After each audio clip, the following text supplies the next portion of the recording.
comparado ao que ganhei.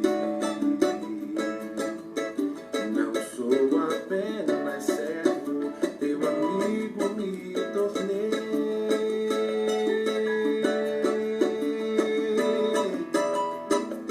Te louvarei, não importam as circunstâncias, adorarei somente a ti, Jesus. Te louvarei, não importam as circunstâncias, adorarei somente a ti, Jesus. Perto quero estar, junto aos seus pés, pois prazer maior não há que me render e te adorar.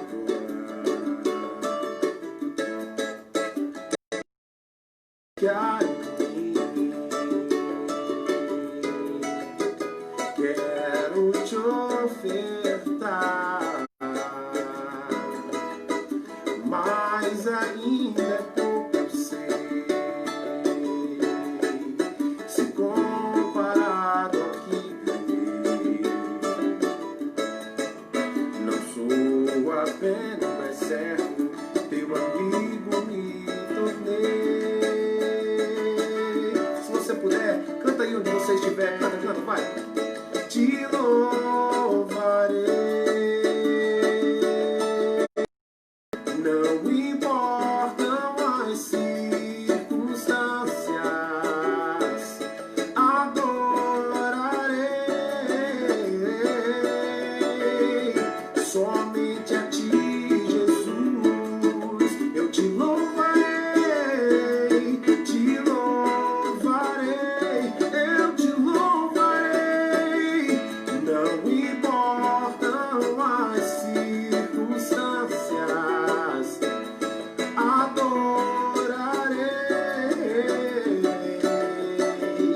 somente a ti, Jesus. Somente a ti, Jesus. Somente a ti, nada é impossível para ti, nada é impossível, nada é impossível para ti. Tens o meu mundo em tuas mãos, nada é impossível para ti, nada é impossível, nada é impossível para ti. Tens o meu mundo em tuas mãos, te louvarei. Nós te adoramos, Senhor, nessa hora. Aleluia. Não importam as circunstâncias, não, não, adorarei somente a ti, Jesus. Somente a ti, Jesus. Somente a ti, Jesus.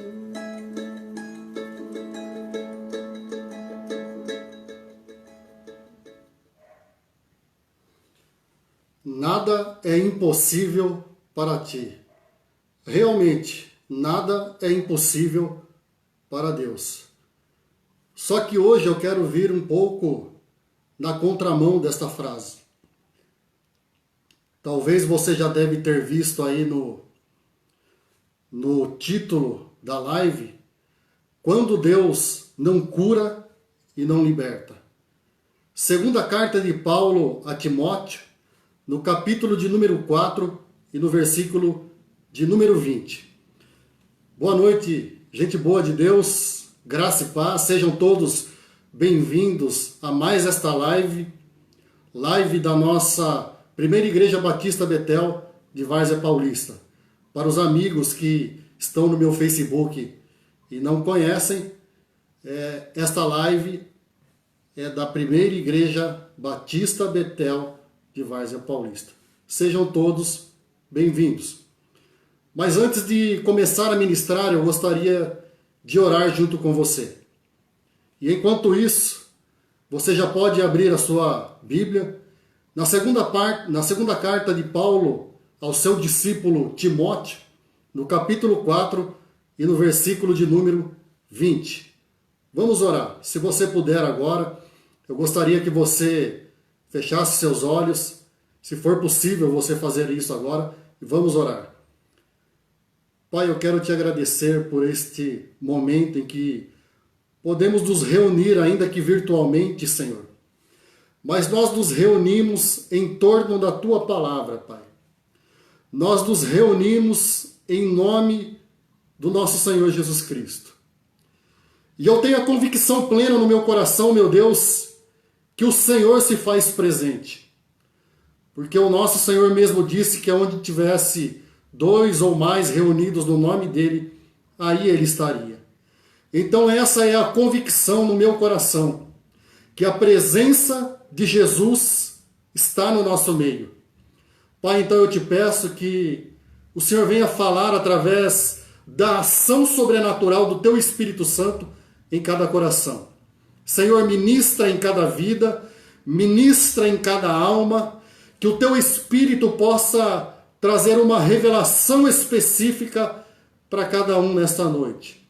Senhor, repreende toda interferência maligna, toda malignidade, tudo aquilo, meu Deus, que venha impedir a Tua palavra de ser ministrada na liberdade, Pai, na liberdade do Teu Espírito Santo. Senhor, em nome de Jesus, fala conosco, porque nós precisamos ouvir a Tua palavra. Amém? Segunda carta de Paulo ao seu discípulo Timóteo, no capítulo de número 4 e no versículo de número 20, diz assim o texto sagrado: Erasto ficou em Corinto, a Trófimo deixei doente em Mileto. Eu vou ler novamente. Erasto ficou em Corinto, a Trófimo deixei doente em Mileto. Quando Deus não cura ou não liberta? É esse o tema da mensagem que eu gostaria de trazer uma reflexão nesta noite. Paulo, ele escreve o capítulo de número 4 ao seu discípulo Timóteo num tom de despedida, ciente de que a sua morte já estava prestes a acontecer. Ele estava como que costurando a sua partida desse mundo. E então, dos versos 6 ao 8, ele diz assim: Quanto a mim, já estou sendo derramado como libação, e o tempo da minha partida está próximo. Combati o bom combate, acabei a carreira, guardei a fé. Desde agora a coroa da justiça me está guardada, a qual o Senhor justo juiz dará naquele dia, e não somente a mim, mas também a todos os que amarem a sua vinda. Paulo escreve essa carta a Timóteo, e o que me chama a atenção é a curta menção que ele faz do seu discípulo Trófimo. Trófimo é citado poucas vezes nas Escrituras. Poucas coisas nós sabemos a respeito de Trófimo. Nós sabemos pelo livro de Atos, nos capítulos 20 e 21, que ele fazia parte dos 70 discípulos. Mas então Paulo aqui faz uma menção reduzida, uma menção curta de Trófimo. E isso é muito significativo, isso é muito importante. Aquilo que está nas entrelinhas, aquilo que está subentendido, aquilo que está embutido nessa pequena menção de Trófimo, porque mostra para nós, principalmente nós cristãos, nós que temos uma fé na palavra de Deus, nós que cremos nas Escrituras, nós que cremos em Cristo, e principalmente nós de linha pentecostal ou neopentecostal, aqueles que creem em milagre, isso é muito significativo, porque mostra para nós como nós encaramos a nossa fé no confronto com as dificuldades existenciais. Porque era isso que está acontecendo aqui. Nós temos duas situações nessa pequena frase e nesse capítulo. Nós temos um homem de Deus consagrado, um homem de Deus com um currículo exemplar, um homem de Deus com um currículo sem nada a dever pós-conversão, mas que está preso e que não consegue a sua libertação nem por vias políticas. Mas nós temos também uma segunda situação, que é a situação de Trófimo. Trófimo, discípulo de Paulo, companheiro de Paulo nas viagens missionárias. Trófimo agora se encontra doente. E o texto nos permite, por inferência, por dedução, fazer algumas reflexões e extrair algumas lições que são muito importantes para nós. Porque nós estamos acostumados com o evangelho do triunfo. Nós estamos acostumados com o evangelho da vitória. Nós não estamos acostumados com o evangelho da dificuldade. Nós não estamos acostumados com o evangelho da doença. Nós não estamos acostumados com o evangelho que muitas vezes frustra as nossas expectativas. E isso vem sendo incutido, vem sendo inseminado, vem sendo impregnado na nossa alma e na nossa mente há muito tempo. E nós ainda não nos acostumamos com as frustrações, com as derrotas, com as dificuldades, porque estamos acostumados com o evangelho do triunfo. E a experiência de Paulo e a experiência de Trófimo, ainda que curta, ainda que reduzida, ainda que sintetizada, ela te mostra, ela mostra a cada um de nós que o evangelho do triunfo é a maior das fake news. Porque aqui está um homem de Deus preso, que não consegue a sua libertação. E aqui está também um segundo homem, um jovem homem, que é discípulo de um homem de Deus com um currículo poderosíssimo e que se encontra doente. E nós podemos extrair algumas lições muito preciosas, ainda mais nos momentos em que estamos vivendo. E eu gostaria de destacar aqui algumas lições para a nossa reflexão. E a primeira dela, que está aí embutida, e nós podemos, por inferência e por dedução, entender através dessa curta mensagem, desse curto parágrafo a respeito destes dois homens, é que às vezes os sonhos e planos são abortados prematuramente. Eu vou repetir para você. Às vezes, os nossos sonhos, os nossos planos, as nossas aspirações, os nossos desejos, os nossos projetos são abortados prematuramente. Sabe por quê? Porque Trófimo, ele era extremamente útil a Paulo. E ele foi impedido de continuar a sua carreira ainda muito cedo. Ele era um jovem discípulo que sentia com toda certeza prazer na companhia de Paulo, em acompanhar Paulo nas suas viagens missionárias. E com certeza Paulo também prezava muito pela companhia, pela parceria, pela cumplicidade de Trófimo.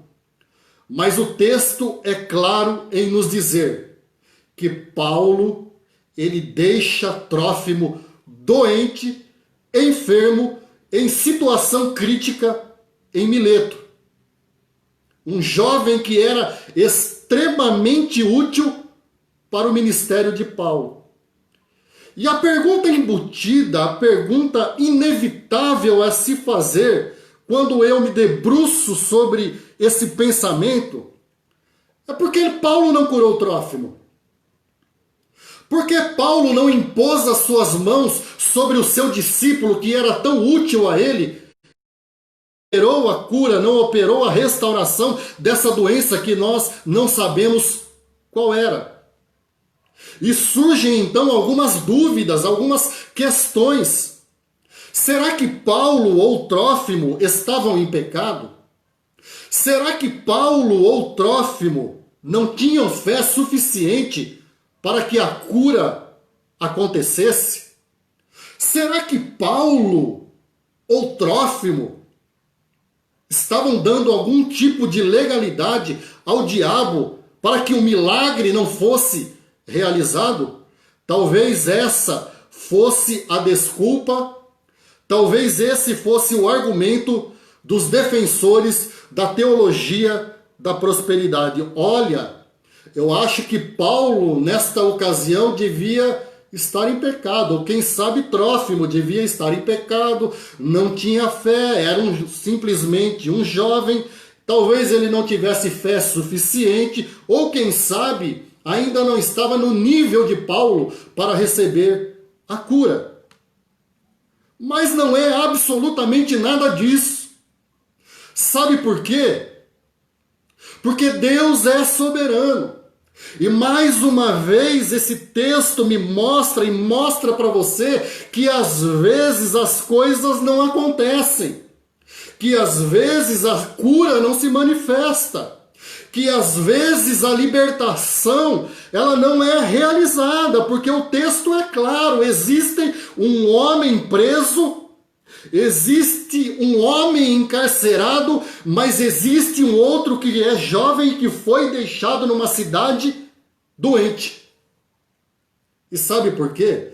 Porque Deus é soberano. E isso significa que Deus não deve satisfações a nenhum de nós.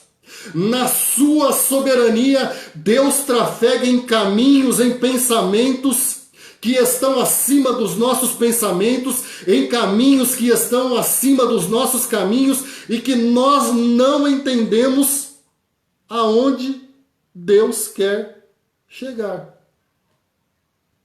E a resposta mais honesta, a resposta mais coerente nessas horas, quando for perguntado, por que Trófimo não foi curado?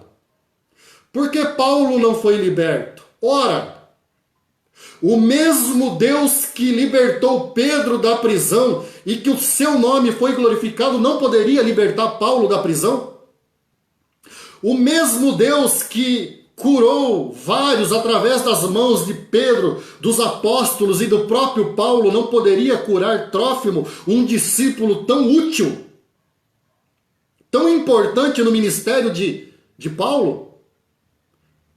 E a resposta a essa pergunta, a resposta mais honesta, mais coerente, mais sincera a se dizer é: eu não sei. Deus é quem sabe. Há exatamente 14 anos atrás, depois de 10 anos de hemodiálise 3 vezes por semana, ao final de 10 anos, acometida de várias doenças, a minha mãe vem a óbito. Uma mulher guerreira, uma mulher de bem com a vida, uma mulher batalhadora, uma mulher pela qual eu orei, uma mulher pela qual eu busquei a Deus, uma mulher pela qual eu insisti muito diante do Senhor, e muitas outras pessoas também oraram, intercederam e fizeram orações em favor dela, veio a óbito, com 57 anos de vida. Na minha ótica e na minha perspectiva, ela veio a óbito muito cedo, tinha muito o que viver ainda. E que, como se não bastasse, 4 anos mais tarde, no ano de 2010, como se já não fosse o bastante a morte da minha mãe, de maneira tão triste. O meu irmão, recém-formado em Direito pela Faculdade Padre Anchieta, um rapaz de 30 anos somente, um rapaz bonito, bem apresentável, inteligente, um jovem rapaz com toda a vida pela frente. Certo dia, ele vem a óbito também por conta de um acidente de moto na marginal do rio Tietê. Então a pergunta é, por que Deus? Por que tudo isso? Por que uma mulher tão jovem, cheia de vida, cheia de garra, de bem com tudo e com todos, veio a óbito de uma maneira tão triste? Por que, meu Deus, o meu irmão, justo o meu irmão? Por que, Senhor, justo o meu irmão, veio morrer e falecer de uma maneira tão trágica e tão triste como essa? E então, no mesmo dia, após o sepultamento do meu irmão, aqui neste mesmo local onde eu estou transmitindo esta live agora, a minha filha mais nova, a Laís, que hoje está com 21 anos e que na época estava com 10 anos, ela sobe as escadas, ela vem até mim, eu estava sentado no sofá, ela me abraça, chorando, e diz, pai, por que todo mundo está morrendo? Pai, por que a avó morreu e por que agora o Lamartine morreu, pai? E a resposta mais honesta, mais sincera, a resposta mais coerente que eu pude dar naquele momento, e eu daria novamente a mesma resposta hoje, aqui e agora, foi: eu não sei, minha filha, mas Deus sabe o porquê. Às vezes, os nossos sonhos, os nossos planos, as nossas metas, os nossos projetos, os nossos objetivos, eles são abortados prematuramente, porque Deus é Deus apesar de nós. Porque Deus é Deus apesar dos nossos planos e projetos.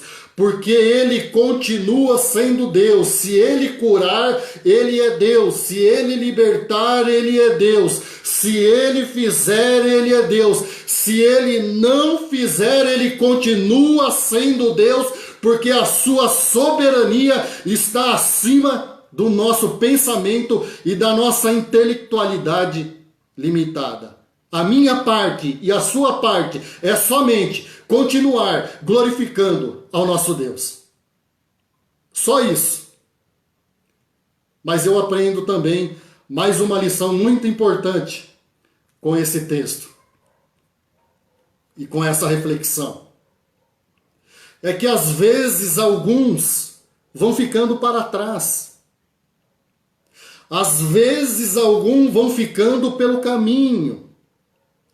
Às vezes pessoas que nós amamos, que estimamos e importantes e significativas na nossa vida, elas vão ficando pelo caminho, vão ficando para trás. O trecho que nós lemos, o parágrafo que nós lemos, diz que Paulo foi obrigado a deixar a Trófimo em Mileto, mas ele já havia deixado Erasto em Corinto e já havia enviado Tíquico a Éfeso, conforme o versículo de número 12 do próprio capítulo de número 4. Às vezes acontece isso. Pessoas que são extremamente importantes para nós vão ficando para trás.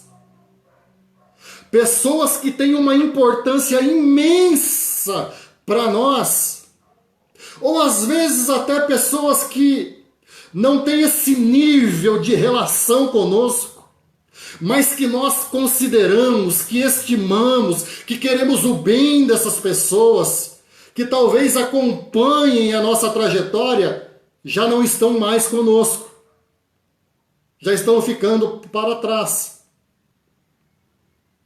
E eu aprendo com isso que alguns rompimentos, algumas interrupções, por mais dolorosas que sejam, elas promovem o crescimento, promovem o redirecionamento e promovem a dependência de Deus. Vou repetir para você. Por conta dessas pessoas que no caminho vão ficando para trás, por conta disso, por conta dessa situação, os rompimentos, as interrupções, por mais tristes, trágicas, doloridas, indesejáveis que sejam, elas promovem o crescimento. Sabe por quê? Porque se nós precisávamos dessa pessoa, nós iremos ter que dar um jeito. Nós iremos ter que dar os nossos pulos. Nós iremos ter que nos virar nos 30. Nós iremos ter que dar um jeito na situação.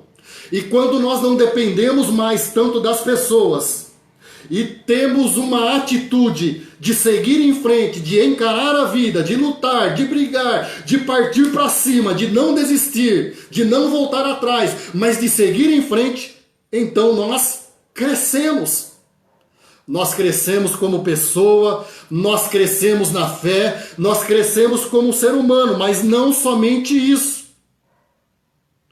Porque nossa rota é reconfigurada. O nosso GPS espiritual, ele é reprogramado. Sabe por quê? Porque às vezes nós estamos fora da rota traçada por Deus. Às vezes nós estamos fora da rota programada pelo Senhor das nossas vidas. E é nesse momento de rompimento, de interrupção, aonde pessoas que eram importantes para nós já não estão mais nos acompanhando. É nesse momento que nós fazemos uma reflexão.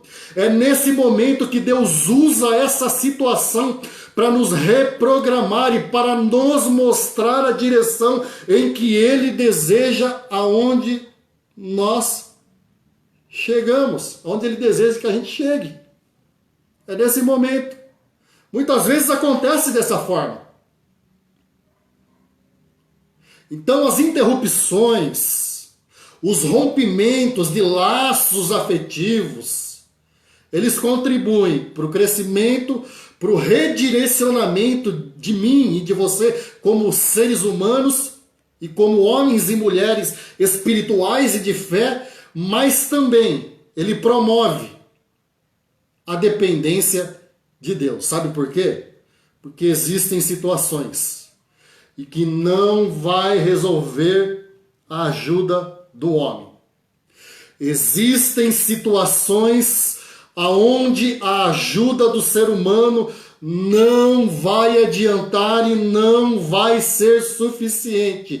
E é nessa hora que nós nos humilhamos e dizemos: Deus, agora é com o Senhor. Deus, agora eu não tenho mais quem me ajude. Deus, agora eu estou sozinho nessa situação. É somente eu e o Senhor. E então nós passamos a depender exclusivamente de Deus e da sua palavra. Então as interrupções, os rompimentos, eles promovem o crescimento pessoal, o crescimento da fé em nós, promovem uma reprogramação de rota da nossa fé, dos nossos projetos, dos nossos sonhos e dos nossos caminhos, e promove uma dependência incondicional e total da palavra de Deus e do Senhor. Porque em determinados momentos, só Jesus na causa, como diz o ditado. Mas tem mais uma lição que nós aprendemos com esse texto. E é que, às vezes, as frustrações, elas cooperam com a agenda de Deus.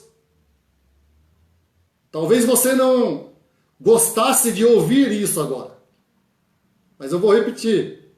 Às vezes, as frustrações, elas cooperam com a agenda de Deus para a nossa vida. Sabe por quê? Porque nem sempre as coisas acontecem como na telenovela. Nem sempre as coisas acontecem como em Hollywood. Nem sempre as coisas acontecem como planejada e projetada na prancheta. Nem sempre as coisas acontecem como escrita no script. Nem sempre. Porque, olha só, o desejo de Trófimo muito provavelmente era estar na companhia de Paulo, e o desejo de Paulo era ter a companhia de Trófimo no seu ministério. Muito provavelmente.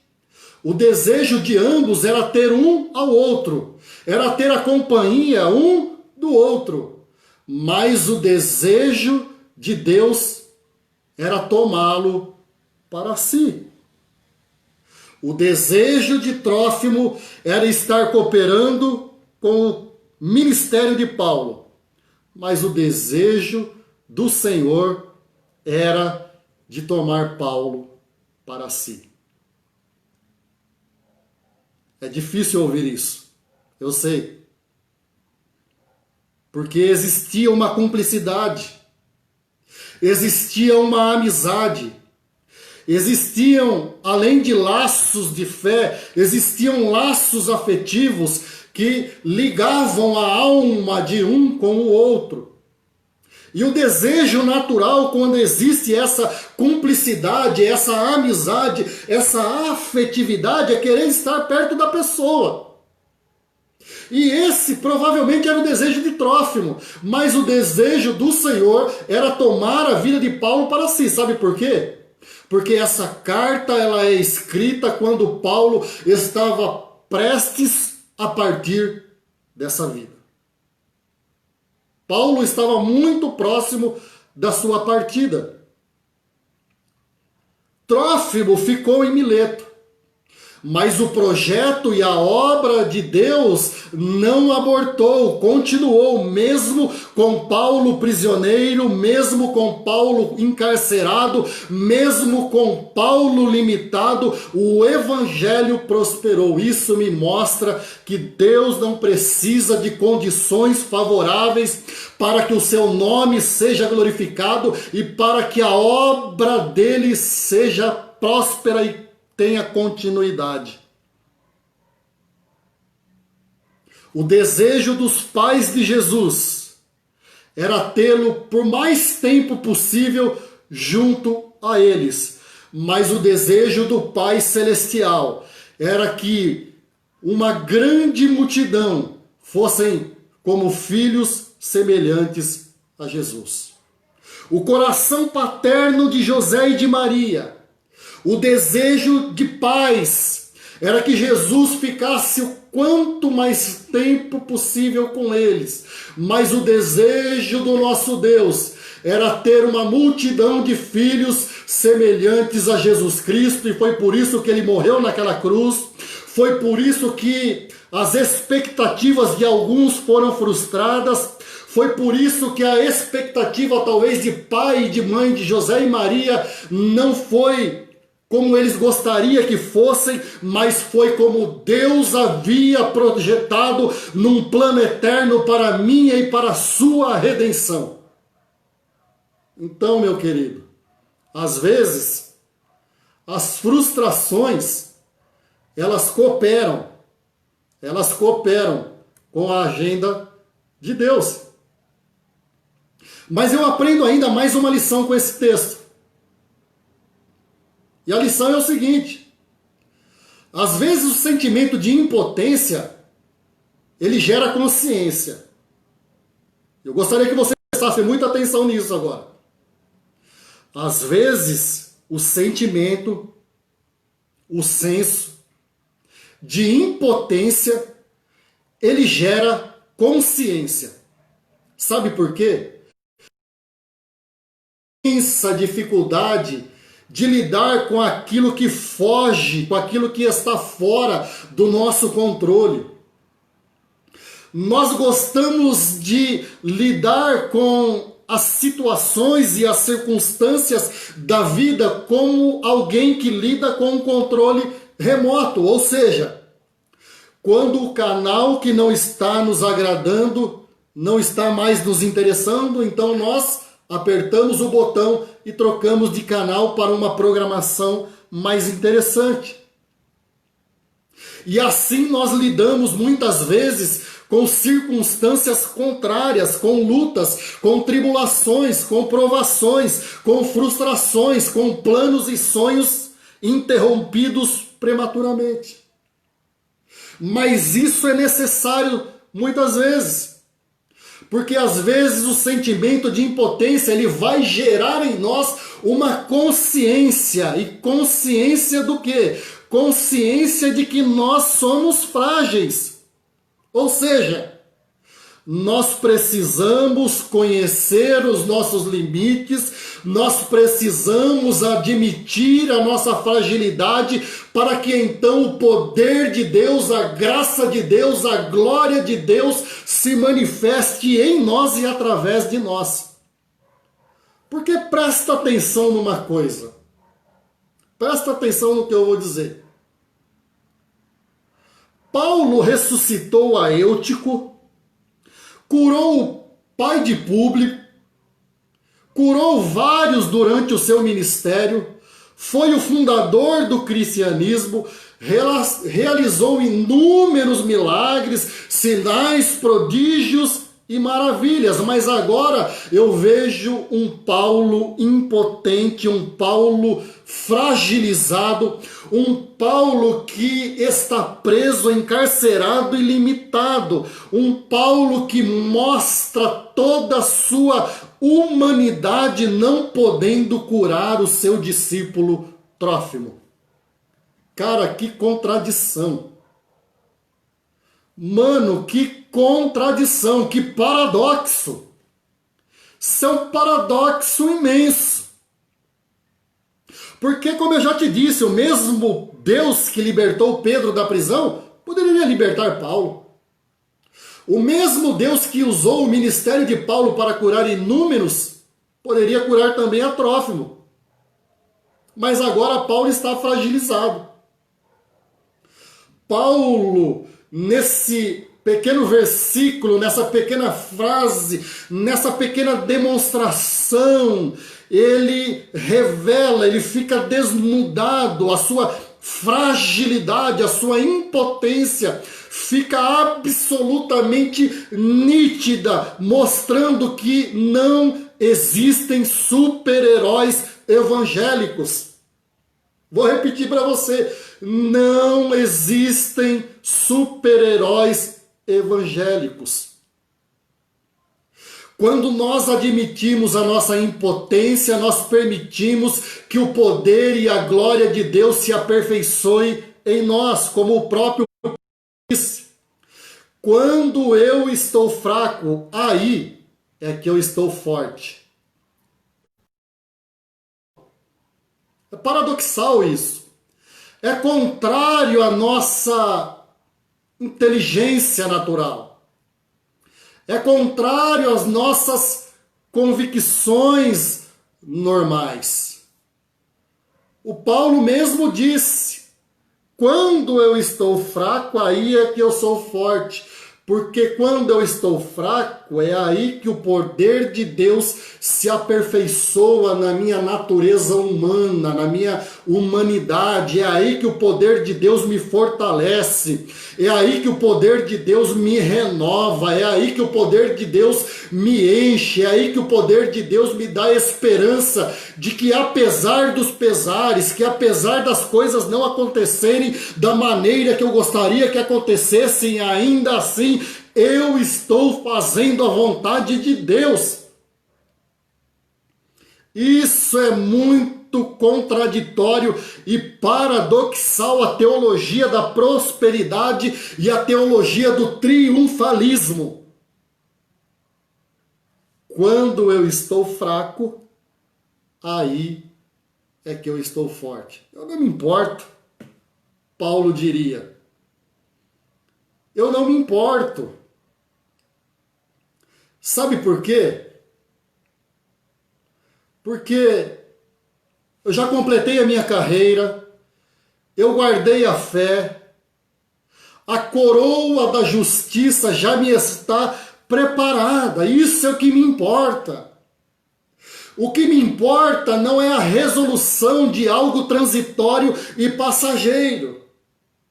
O que me importa não é a solução dos meus problemas aqui e agora, porque o mais importante eu já tenho, que é a presença do meu Deus na minha vida. O mais importante eu já tenho dentro de mim, que é ter cumprido com fidelidade a carreira que me foi proposta.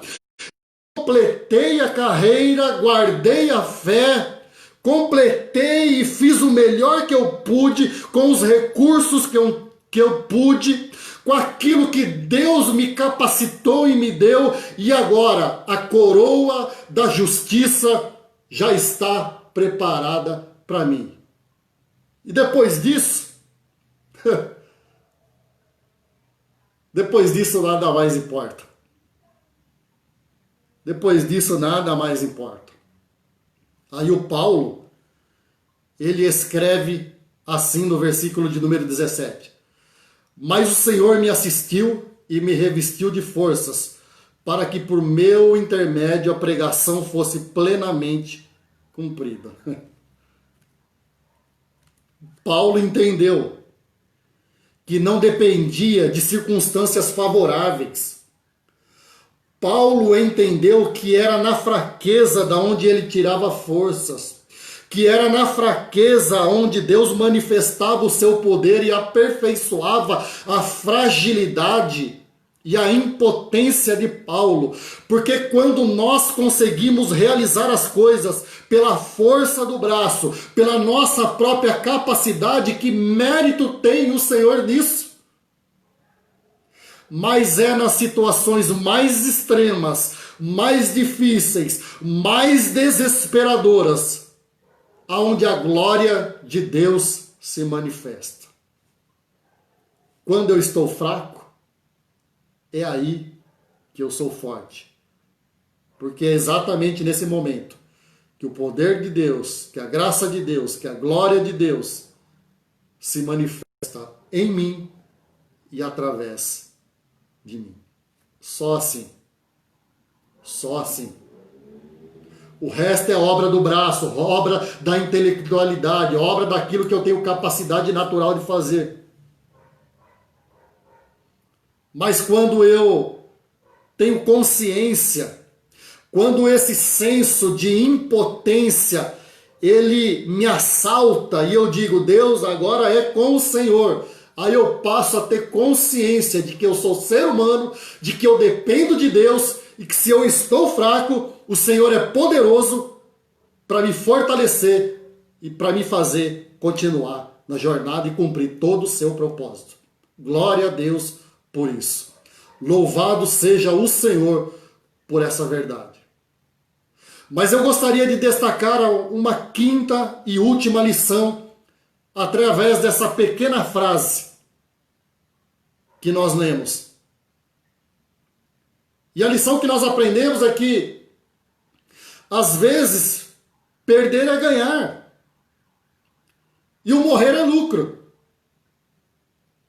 Paradoxal também, é contrário ao senso comum, é contrário ao desejo, ao sentimento comum de que as coisas sejam realizadas e que as coisas sejam feitas aqui e agora, de que nós tenhamos todas as circunstâncias favoráveis para servir ao Senhor. Não, não, não, não, não. Não funciona assim. Porque às vezes perder é ganhar. Morrer é lucro, porque o reino de Deus não é o reino da lógica. O reino de Deus é o reino do paradoxo. O reino de Deus é o reino da contrariedade. O reino de Deus, ele vem na contramão daquilo que o pensamento humano comum nos diz. O reino de Deus, ele vem na contramão, paradoxalmente contrário daquilo que a teologia da prosperidade, do triunfalismo diz. E às vezes, perder é ganhar e morrer é lucro. São os paradoxos que nós não conseguimos entender porque nós não conseguimos nos desapegar. É difícil. Nós não conseguimos compreender que perder é ganhar e que morrer é lucro, porque nós não conseguimos nos desapegar. Essa é uma verdade. Nós nos apegamos com muita facilidade.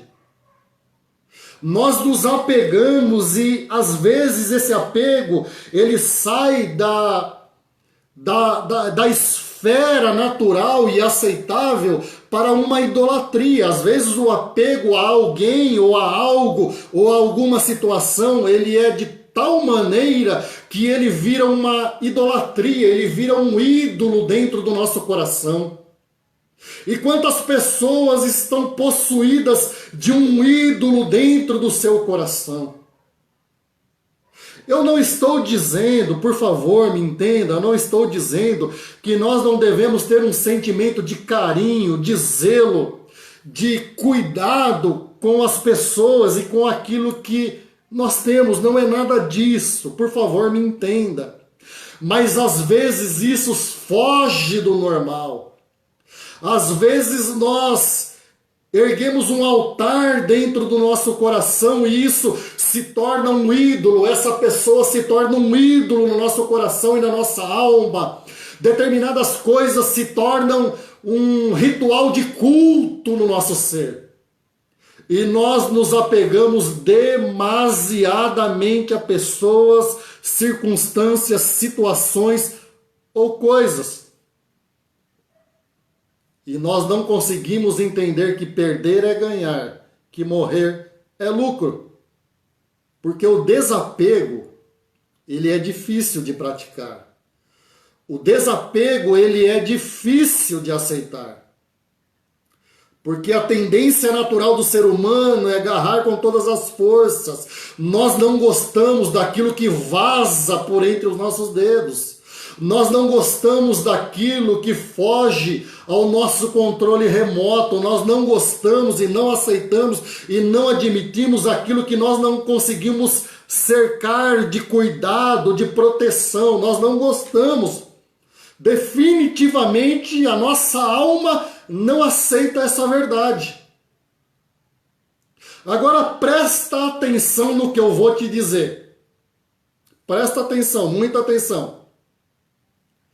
Se Deus curasse Trófimo ou libertasse Paulo, aqueles que estavam ao derredor de Paulo e Trófimo veriam a glória de Deus. Vou repetir para você, presta bem atenção nisso.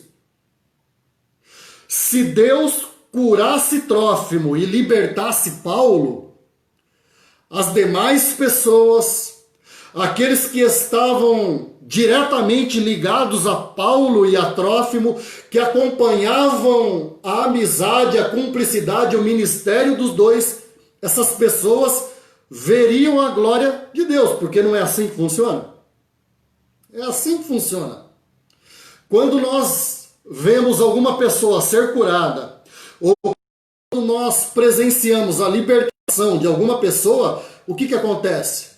É automático, é piloto automático. Nós glorificamos a Deus. Nós que cremos em Deus, glorificamos e agradecemos a Deus.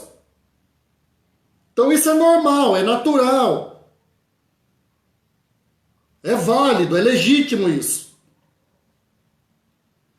Porém, se Deus curasse Trófimo e libertasse Paulo, somente as pessoas ligadas a eles veriam a glória de Deus. Mas se Deus não curasse Trófimo, mas se Deus não libertasse Paulo, eram ambos que veriam a glória de Deus. E é isso que nós precisamos entender. Às vezes as coisas não acontecem como nós esperamos. Às vezes as coisas não acontecem como nós queremos. Às vezes a glória de Deus não é manifestada da maneira que nós esperávamos. Mas quando nós não estamos conseguindo entender a glória de Deus, é porque as pessoas que estão envolvidas no problema, essas mesmas pessoas terão uma experiência e verão a glória de Deus. É isso que acontece. É difícil aceitar, eu sei. Eu sei que é difícil. Eu sei que não é fácil. Nós tivemos inúmeras perdas nesses últimos meses. Pessoas queridas, pessoas próximas, pessoas conceituadas, pessoas das quais nós estimávamos, pessoas pelas quais nós oramos, pessoas pelas quais nós intercedemos, pessoas pelas quais nós nos colocamos diante de Deus pela vida delas. Mas o que aconteceu? Essas pessoas não foram curadas. Essas pessoas não foram libertas. Mas eu quero que você tenha certeza no teu coração, irmão. Eu quero que você compreenda do mais profundo da minha alma, do mais profundo do meu ser. Eu quero que o Espírito Santo de Deus fale no teu coração agora. Ainda que você não viu a glória de Deus através da cura, ainda que você não tenha visto a glória de Deus através da libertação, tenha a certeza que essas pessoas que partiram, essas mesmas pessoas estão vendo agora a glória de Deus, e já não haverá mais pranto, nem dor, nem clamor para elas, porque todas as coisas são passadas, como diz Apocalipse. Glória a Deus por isso. Glória a Deus por isso. Porque quem sofre agora somos nós. Mas elas estão vendo a glória de Deus. Estão presenciando a glória de Deus. Estão participando da glória de Deus. Para mim o viver é Cristo. Para mim o viver é Cristo. Mas o morrer é lucro. Ou seja, eu já fiz o que eu tive que fazer mesmo. Eu já experimentei aquilo que eu tinha que ter experimentado. Eu já realizei aquilo que eu deveria ter realizado. Deus já fez através de mim, já usou a minha vida para abençoar quem Ele queria ter abençoado. Agora a minha partida está próxima, disse Ele. Eu estou sendo derramado como libação. Eu já completei a carreira, já guardei a fé, a coroa da justiça já me está preparada, então nada mais importa, porque para mim o viver é Cristo, mas o morrer é lucro, porque agora eu verei a glória de Deus face a face. Isso muda tudo. Isso muda tudo. Isso muda a nossa ótica. Isso muda a nossa visão, isso muda a nossa perspectiva. Sabe, irmão, talvez não fosse aquilo que você gostaria de ouvir nesta noite. E eu não estou dizendo que Deus não cura, que Deus não liberta, que Deus não faz milagre. Não é isso. Eu continuo crendo que Deus cura, que Deus liberta, que Deus salva, que Deus restaura, que Deus transforma, que Deus faz e acontece. Mas nós precisamos também aceitar o fato que às vezes Deus não faz. E ele tem um motivo pelo qual ele não faz. Às vezes não acontece. E existe um motivo em Deus pelo qual as coisas não acontecem. E a única resposta sensata, coerente e honesta que nós temos a dar nesse tipo de situação, um homem preso e outro doente, eu não sei, mas Deus sabe o que faz. Quando Deus não cura, quando Deus não liberta, a única resposta possível, honesta, coerente eu não sei por que Deus não fez, mas Ele sabe o que faz. Que a incompreensão de alguns fatos não faça com que a nossa alma fique doente. Que a incompreensão de algumas circunstâncias e situações não adoeça a nossa alma, nos impedindo de reconhecer o Senhor Deus, o nosso Pai, em todos os caminhos que são contrários à nossa vontade. Porque mesmo nas situações adversas, mesmo nas situações contrárias, Deus está no controle. Deus sabe o que faz. Amém? Eu quero orar por você e para você agora. E eu vou orar. Sim, eu vou orar porque eu creio que Deus cura, que Deus liberta, que Deus restaura e renova e salva. Porém, a última palavra não é minha. A palavra não é da teologia da prosperidade, a última palavra não é da teologia do triunfalismo, a última palavra não é da teologia do milagre, a última palavra pertence a Deus, somente a Deus. O controle, o domínio, o poder, a majestade, a honra e a glória pertencem a Deus. Mas nós iremos orar. Pai, em nome de Jesus, Senhor. Eu quero orar agora por essa pessoa que se encontra enferma, que se encontra encarcerada em prisões da alma, pessoas que se encontram em dificuldades extremas, trágicas, pessoas que têm sofrido durante muito tempo, Pai. Pessoas que têm sofrido por problemas pessoais ou por problemas com terceiros.